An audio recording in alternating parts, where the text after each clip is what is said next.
बिस्मिल्लाहिर्रहमानिर्रहीम। अस्सलाम वालेकुम नाज़रीन, आप यूट्यूब चैनल देख रहे हैं। मैं इमरान खान हूँ। सैकड़ों कारकुनान एक मरतबा फिर अडयाला जेल के बाहर पहुँच गए हैं। इस वक्त जब मैं ये वीडियो रिकॉर्ड कर रहा हूँ तो पाकिस्तान में रात का वक्त है और इमरान खान साहब की बहनों के साथ पाकिस्तान तहरीक इंसाफ के सैकड़ों कारकुनान वो अडयाला जेल के बाहर धरना देकर बैठे हुए हैं। एक मरतबा फिर जो इमरान खान साहब की मुलाकात है उसे रोक दिया गया। इस मरतबा कारकुनान अपने साथ पाकिस्तान तहरीक इंसाफ के अलावा पाकिस्तान के झंडे भी लेकर गए और वो वहाँ पर खड़े होकर एहतजाज कर रहे हैं। इमरान खान साहब की बहनें एक मरतबा फिर बैठी हैं और इमरान खान साहब की अपनी बहनों के साथ मुलाकात जो कानून के मुताबिक है, जो अदालती अहकामात के मुताबिक है, वो नहीं करवाई जा रही। देखिए, ये कभी हमने तारीख में नहीं सुना था। को कैदी जेल के अंदर है, उसकी फैमिली मिलने जा रही है जी, मुलाकात ही नहीं करवा रहे। ये तारीख में हमने सुना ही नहीं था।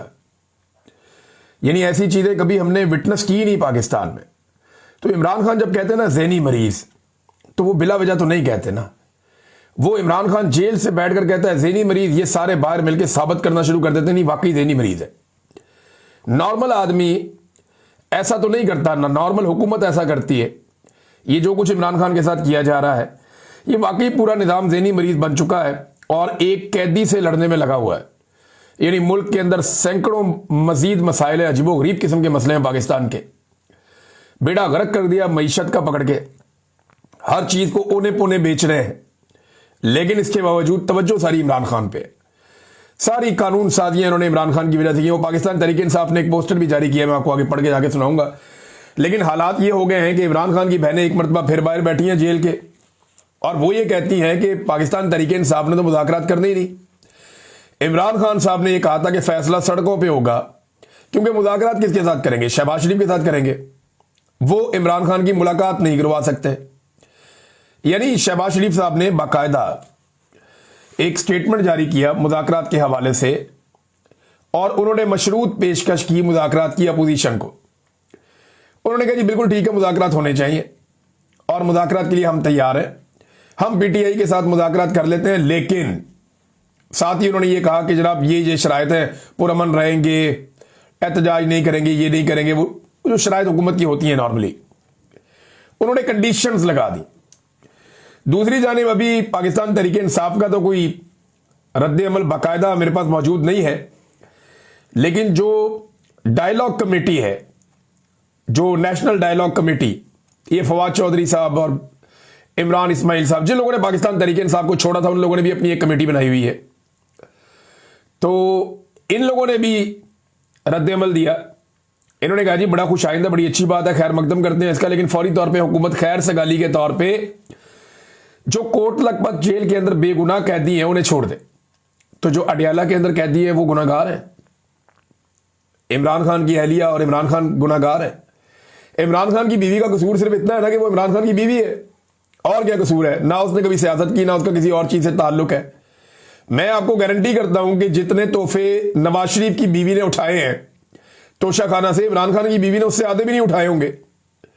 बेशुमार और वज़राए आज़म आए जिनकी बीवियां तोहफे उठाती नहीं तोशा खाना से और पैसे जमा करवाते रहे, और तोहफे आज कहां है तोशा खाना वाले? किसी को पता ही नहीं है। आज तक किसी सियासतदान से नहीं पूछा गया कि वो जो तूने तोहफा लिया था तोशा खाना से वो किधर गया। नवाज शरीफ की एक गाड़ी तो मेरे जानने वाले ने खरीदी हुई है, ये तोशा खाना वाली गाड़ी है, बाहर से आई थी। तो ये अजीबो गरीब किस्म की नाज़रीन ये कहानियां इनकी और अजीबो गरीब किस्म के जाली केसेस हैं। लेकिन शहबाज शरीफ ने कहा जी मुज़ाकरात की पेशकश, उन्होंने कहा जी करते हैं बिल्कुल मुज़ाकरात। तो नेशनल डायलॉग कमेटी नॉर्मली ये हुकूमत की सिमत में ही रहती है, ये एस्टेब्लिशमेंट से ज़्यादा लड़ नहीं पाई। ये वो लोग हैं जिन्होंने ज़्यादा बड़ी कुर्बानी नहीं दी। फवाद चौधरी गो के गिरफ्तार रहे, लेकिन इन्होंने बहुत शुरू में सरेंडर कर दिया था। इन लोगों ने जब 9 मई हुआ उसके बाद ये नहीं खड़े हो पाए। सारे लोग नहीं हो पाते, ये मैं इनको कसूर भी नहीं देता। जो लोग नहीं खड़े हो पाए वो नहीं हो पाए, जो खड़े हो पाए वो हो पाए। ये तो अपनी अपनी इस्तात की बात है ना, अपनी अपनी हिम्मत की बात है, अपने अपने सियासत के बारे में सोचने की और अपने अपने अंदाज की बात है। कुछ लोगों को यह भी लगा कि इमरान खान की कहानी अब खत्म हो गई, बस अब इमरान खान किस्सा पारीना हो गया, ठीक है जान छुड़ाओ। लेकिन जब वक्त के साथ साथ उन्होंने देखा कि इमरान खान तो भाई सियासी तौर पे एक अबदी हैसियत हासिल करता जा रहा है पाकिस्तान की सियासत में, तो उन्होंने कहा जी वापस पीटीआई। तो अब ये जो कमेटी बनी हुई है कह रही है हम खैर मकदम करते हैं, ये जो यास्मीन राशिद है, एजाज चौधरी है, ये इसमें शाह महमूद कुरैशी है, मियां महमूद रशीद है, उमर चीमा साहब है, इन लोगों को जो है वो छोड़ा जाए, खवातीन के साथ नरमी बरती जाए और हालात को बेहतर किया जाए, कैदियों को रिलीफ फराहम किया जाए, सियासी मुकदमा खत्म किए जाए, तो ठीक है हम खैर मकदम करते हैं। लेकिन देखिए शहबाज शरीफ साहब की इतनी हैसियत नहीं है, हैसियत बोले तो उनकी इतनी औकात नहीं है। शहबाज शरीफ साहब ने आज तक अपनी कोई तकरीर मुकम्मल नहीं की जब तक कि उन्होंने फील्ड मार्शल आसिम मुनीर की तारीफ ना की हो और उससे पहले जनरल बाजवा की तारीफ ना की हो। आर्मी चीफ की तारीफ के बगैर उनकी कोई भी तकरीर मुकम्मल नहीं होती, चाहे वो अक़वाम मुत्तहिदा जैसे एक बड़े प्लेटफॉर्म के ऊपर भी जाए तो वहां पे भी उन्हें अपने फील्ड मार्शल की नाम लेकर तारीफ करनी पड़ती। अपने भाई की तारीफ नहीं करते, अपने काम की तारीफ नहीं करते, फील्ड मार्शल की तारीफ करते हैं वहां पे भी जाके। तो वो तो बेचारे, इतनी उनकी हैसियत है, इतनी उनकी औकात है, वो तो इमरान खान की मुलाकात नहीं करवा सकते। जब मुलाकात के बारे में कहा गया उन्होंने कहा जी पूछ के बताऊंगा, तो शहबाज शरीफ साहब ने क्या मुज़ाकरात करने हैं, पाकिस्तान तहरीक इंसाफ इसका जवाब देगी तो पता चलेगा। बहरहाल इमरान खान की बहनें कह रही हैं कि इमरान खान की जो फॉलोअर्स हैं वो तो मुज़ाकरात नहीं करेंगे, क्योंकि इमरान खान ने कहा कि मेरा कोई साथी मुज़ाकरात नहीं करेगा, फैसला सड़कों पर होगा। और सुहेल अफरीदी को इमरान खान साहब ने यह कह दिया पहले ही कि स्ट्रीट मूवमेंट की तैयारी करो, जो कि अभी तक शुरू नहीं हुई। ये दिखावे के तौर पे चीजें हो रही हैं, पब्लिक से मिल लिया, इधर चले गए उधर चले गए। स्ट्रीट मूवमेंट कुछ और होती है। पहले सुहेल अफरीदी साहब को और उनके लोगों को यह समझना पड़ेगा कि स्ट्रीट मूवमेंट होती क्या है और ये किस लेवल तक पब्लिक के अंदर जाती है, उसकी तैयारी कैसे होती है, पहले उन्हें समझना पड़ेगा। जब समझ आ जाएगी फिर वो शुरू कर देंगे। तो अभी उस तरफ मामला गया नहीं, लेकिन उसका काम हो रहा है। जो ग्राउंड वर्क है, जो उसकी पेपर वर्क है कि किस तरीके से उसको करना है, उस पर वो लोग काम कर रहे हैं अभी। तो नाजरीन, शहबाज शरीफ साहब के तो इख्तियारात ही नहीं है, तो उन्होंने कैसे करना है, मुज़ाकरात कैसे कर सकते हैं वो। दूसरी बात यह है कि पाकिस्तान तहरीक इंसाफ तो जो मेन मुतालबा करती है कि नए इंतखाबात करवाएं, और नए इंतखाबात क्या, पुराने इंतखाबात में इनकी मौत वाक़ई हो गई थी, इनकी सियासत तो दफन हो गई थी पिछले इंतखाबात में। तो पिछले इंतखाबात में बड़ी मुश्किल से ये पूरा का पूरा इलेक्शन चोरी करके आके इक़्तिदार में बैठे। अब दोबारा से इनको वैसा इंतखाब तो नहीं मिल सकता, बार बार तो नहीं गंद मारा जाएगा पाकिस्तान में, और बार बार रिस्क लिया भी नहीं जा सकता। लिहाजा शहबाज शरीफ साहब या उनकी हुकूमत या पीपल्स पार्टी या बाकी लोग ये क्यों तस्लीम करेंगे या क्यों ये बात मानेंगे कि ठीक है पाकिस्तान में दोबारा से इंतखाबात करवा देते हैं, जबकि उन्हें पता है कि उनकी हालत 8 फरवरी 2024 से भी ज्यादा पतली हो चुकी है। कोई छोटी मोटी उम्मीद पब्लिक को उनसे बाकी थी तो वो भी खत्म हो गई है। यानी रिजीम चेंज करते वक्त इन्होंने जो सबसे बड़ा एक नारा लगाया था ना, वो ये था कि महंगाई हम खत्म करेंगे। महंगाई बहुत ज्यादा हो गई है, लिहाजा हम रिजीम चेंज करने जा रहे हैं, रिजीम चेंज करने के बाद हम महंगाई ठीक कर देंगे। अब पाकिस्तान तहरीक इंसाफ ने इसके ऊपर एक डाटा जारी किया, क्योंकि पिछले दौर में ये काम सहाफ़ी किया करते थे तो अपोजिशन को ये काम करना नहीं पड़ता था, लेकिन अब क्योंकि हमारे बहुत सारे जर्नलिस्ट हैं जो ये काम किया करते थे, उन्होंने ये काम बंद कर दिया। लिहाजा पाकिस्तान तहरीक इंसाफ ने खुद एक और मरतबा ये डाटा जारी किया है कि इमरान खान के दौरे हुकूमत में महंगाई कितनी थी और आज महंगाई कितनी है। ये आपको ना फिगर्स बताते हैं, डबल फिगर, सिंगल फिगर, ये कहानियां आपको सुनाते हैं, वो महंगाई बढ़ने की शरह है। एक्चुअली जो महंगाई हुई है वो ये है। पाकिस्तान तहरीक इंसाफ ने डाटा जारी किया, उन्होंने कहा जी इमरान खान के दौरे हुकूमत में पेट्रोल फी लीटर 152, आज दिसंबर 2025 में 263। ये अप्रैल का डाटा है 2022 का, और दिसंबर का डाटा है 2025 का। इमरान खान के दौर में छोटा गोश्त 1400, आज 2200। बिजली का फी यूनिट उस दौर में 16 रुपए कुछ पैसे, जबकि आज जो सस्ता वाला यूनिट है, महंगा यूनिट तो बहुत महंगा है, जो सस्ता वाला यूनिट है वो 35.5 रुपए। एलपीजी उस वक्त 2400 और आज 3500। गैस 141 रुपए और आज 1976 रुपए। चावल 75 रुपए से 300 रुपए। आटा 980 रुपए से 2700 रुपए। दूध 110 रुपए से 225 रुपए। अभी बेशुमार चीज़ें, चीनी निकालें, गंदम निकालें, बाकी चीज़ें निकालें, बेशुमार चीज़ों की कीमत, डॉलर का रेट निकाल लें, हर चीज़ का इन्होंने सत्यानाश और बेड़ा गर्क किया। ये इमरान खान के दौर से अब तक का महंगाई का मुवाजना है। दावा करके आए थे कि हम ये सारी चीज़ों की कीमतें आधी कर देंगे, लेकिन सारी चीज़ों की कीमतें दुगनी से भी ज़्यादा कर दी और स्पीड इतनी ज़्यादा लगाई शहबाज स्पीड ने कि 4 साल गुजरे, अभी 4 भी नहीं पूरे हुए और ये इन्होंने पाकिस्तान की हालत कर दी है।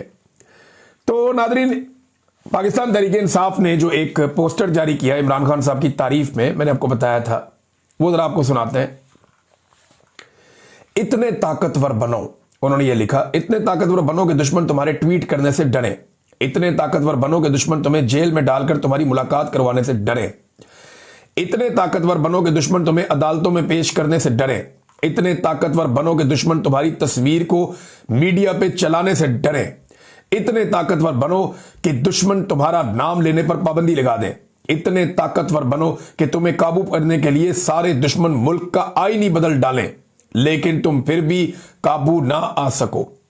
किसी मां ने नहीं जमया पुत्र खान वर्गा, ये उन्होंने आगे पंजाबी में लिखा। तो ये जनाब पाकिस्तान तहरीक इंसाफ ने इमरान खान साहब की तारीफ की। वैसे हकीकत तो यही है, आईनी तरमीम से लेकर सारे इकदाम, आसिम मुनीर साहब की भाग दौड़ से लेकर अमरीकी हुक्म मानने तक, हर चीज जहां जहां ये जा रहे हैं बेचारे, जो कुछ कर रहे हैं, जितनी भाग दौड़ कर रहे हैं, सब इमरान खान के खौफ में कर रहे हैं, क्योंकि मईशत इनसे चली नहीं, महंगाई इनसे कंट्रोल हुई नहीं, दहशतगर्दी पाकिस्तान में बढ़ती चली गई, पाकिस्तान में सियासी इस्तेहकाम ये ला नहीं पाए, सरमायाकारी पाकिस्तान में आ नहीं रही, पाकिस्तान से पैसा और इंसान बड़ी तेजी से पाकिस्तान छोड़कर बाहर भागते चले जा रहे हैं। ये हालात आसिम मुनीर साहब के 3 साल दौर के अंदर हुए हैं और मायूसी बढ़ती गई है कम होने की बजाय। अब उल्टा जो उलमा इकराम, जो नॉर्मली मुल्ला मिलिट्री एक अलाइंस रहता था, मुझे हैरत हुई कि ये मौलवियों को क्या हो गया, सारे मौलवी इकट्ठे होकर आसिम मुनीर साहब को पढ़ गए। ये मौलवी क्यों पढ़ गए आसिम मुनीर साहब को? देखिए, इनकी अपनी भी बेचारों की क्रेडिबिलिटी है ना, उनकी अपनी भी क्रेडिबिलिटी बढ़ जाती है। मौलवियों से हुआ ये ना कि मौलवियों ने इतने जूते पॉलिश कर लिए, इतने जूते पॉलिश कर लिए कि फंस गए बेचारे। अब उनके पास कोई रास्ता नहीं है कि वो करें क्या। तो मौलवियों का थोड़ा बहुत जो है, उनको शायद इजाजत मिली होगी या उन्होंने इजाजत ली होगी या कुछ कर करा के मौलवियों ने कुछ मुतालबात सामने रख दिए। अब अगर इन मुतालबात के लिए मौलवी सड़कों पे आ जाते हैं, इन मुतालबात के लिए मौलवी ये कहते हैं कि हम सर पे कफन बांध रहे हैं, हम मरने के लिए तैयार हैं, फिर तो हम मान लेंगे जनाब मौलवियों के जो मुतालबात हैं वो मुतालबात उनके ठीक हैं और उलमा जो है वो अपने मुतालबात के ऊपर खड़े हैं। लेकिन अगर मौलवी बिल्कुल खामोशी के साथ कंबल लपेट के बैठ जाते हैं तो इसका मतलब यह है कि मौलवियों ने थोड़ा दबाव डाला है अपनी साख बचाने के लिए और थोड़ा सा एस्टेब्लिशमेंट पे दबाव डाल के कुछ चूरी खाने के लिए, क्योंकि सारी चूरी तो वो ताहिर अशरफी साहब जैसे लोग जो है दरबारी मुल्ला वो खा जाते हैं। तो अब जनाब यहां पे ये मौलवियों ने जो एक मुतालबात की एक फहरिस्त है, 3-4 मेन चीजें जो हुई हैं मौलवियों के इकट्ठ में। ये बड़े बड़े मौलवी हैं, पाकिस्तान के सारे उलमा इकराम हैं, बड़े मौलवी हैं। इसमें मुफ्ती तकी उस्मानी साहब से आप शुरू हो जाएं, मौलाना फजल रहमान साहब तक आप आ जाएं, और एहतशाम इलाही जहीर साहब हैं, फिर और बहुत सारे, मैं किस किस का नाम लूँ यहाँ पे, मुफ्ती मुनीब हैं।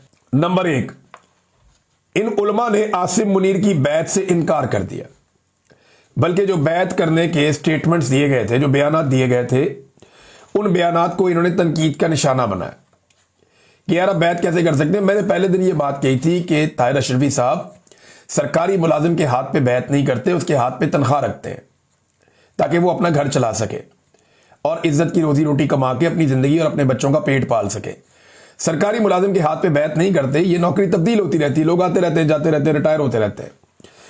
तो उलमा ने एक तो आसिम मुनीर साहब की बैत से इनकार कर दिया। नंबर 2, इस्तिस्ना को गैर इस्लामी और गैर शरई करार दे दिया। उन्होंने कहा जो फील्ड मार्शल साहब ने इस्तिस्ना लिया ना, ये गैर इस्लामी है, गैर शरई है, कुरान पाक की तालीमात के मुनाफी है।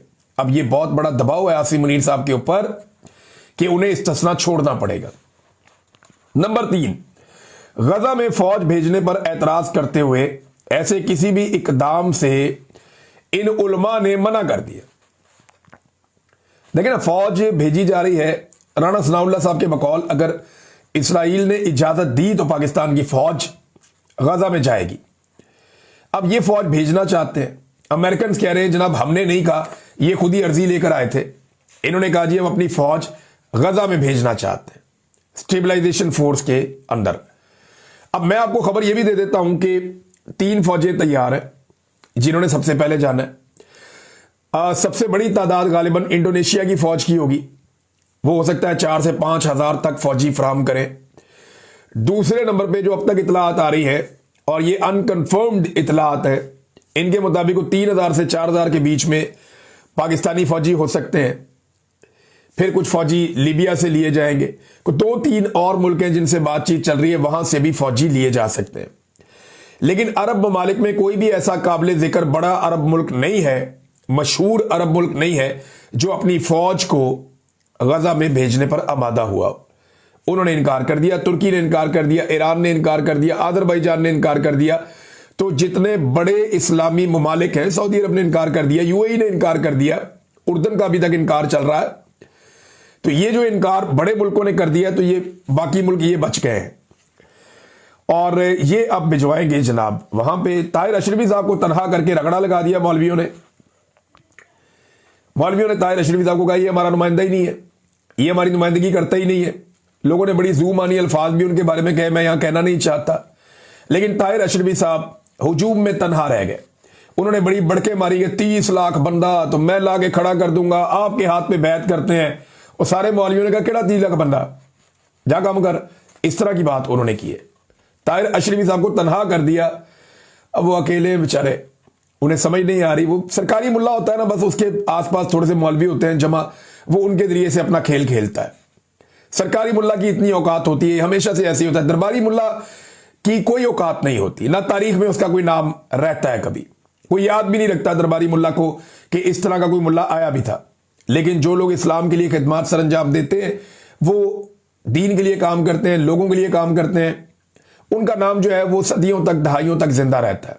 लेकिन ये लोग जो है ना तारीख में गायब हो जाते हैं, इनको तो कोई याद भी नहीं रखता। इनकी अपनी जिंदगी में जब ये रिटायर हो जाते हैं, काम के काबिल नहीं रहते, तो लोग तभी इनको भूल जाते हैं। बहरहाल इन्होंने इस बात पे एतराज किया है मौलवियों ने कि आपने फौज नहीं भिजवानी गजा में, क्योंकि वहां पे जो इरादा है वो ये है कि गैर मुसल्ला किया जाएगा हमास को, तो इस काम में पाकिस्तान हाथ ना डाले। ये भी उलमा इकराम ने मना कर दिया। अच्छा, एक तरफ हम हर तरफ जाके पंगे ले रहे हैं, हर तरफ हर चीज के अंदर हम शामिल होना चाहते हैं, बैनुल अक़वामी सतह पे कभी इधर कभी उधर, कभी ये सौदा कभी वो सौदा। और हालत हमने पाकिस्तान की क्या की हुई है कि दुनिया में जो बेकारियों की तादाद में ममालिक का एक डाटा आया, तो जनाब नंबर 1 जो मुल्क है, नंबर 3 से आ जाते हैं। चले, नंबर 3 पे शाम है। शाम एक ऐसा मुल्क है जिसमें तीसरे नंबर पे सबसे ज्यादा भिखारी हैं उनके। इसके बाद नाइजीरिया है दूसरे नंबर पे, और पहले नंबर पे पाकिस्तान आ गया पूरी दुनिया में। अब मैं आपको 2 चीजें बताता हूं, एक तो पाकिस्तान एक इस्लामी मुल्क है, इस्लामी जमहूरिया पाकिस्तान, और पाकिस्तान के पास सबसे ज्यादा भिखारी हैं। बदकिस्मती से हमारे इतनी बड़ी तादाद में तो भिखारी बाहर से डिपोर्ट होकर हजारों की तादाद में पाकिस्तान पहुंच गए। पूरी दुनिया में हमने भिखारी एक्सपोर्ट किए हैं। तो जनाब ये जो मुसलमान मुल्क है एक तो पाकिस्तान, और बड़ी बेइज्जती वाली बात है कि नंबर 1 पे आ गया भिखारियों की फहरिस्त में, और नंबर 2 एक एटमी कुव्वत भी है पाकिस्तान। यानी हमारे हाथ में एक में एटम बम है, दूसरे में कशकोल है, और ये हमारी कौम का अलमिया है। जब हुक्मरान ही मांगने वाले हो, जब आपका वजीर आजम कहता हो देखे मैं मांगने नहीं आया लेकिन मजबूरी है, ऐसे ही मांगते हैं ना भिखारी। आपके दरवाजे पे अक्सर आते हैं, वो आकर क्या कहते हैं, वो कहते हैं देखे मैं मांगने वाला नहीं हूं, मैं सफेद पोश आदमी हूं, मैं बिल्कुल मांगने वाला नहीं हूं, लेकिन मेरी मजबूरी है। यही बात आपका वजीर आजम भी कहता है कि देखे मैं मांगने नहीं आया लेकिन मजबूरी है। ये प्रोफेशनल भिखारी होने की एक अलामत है।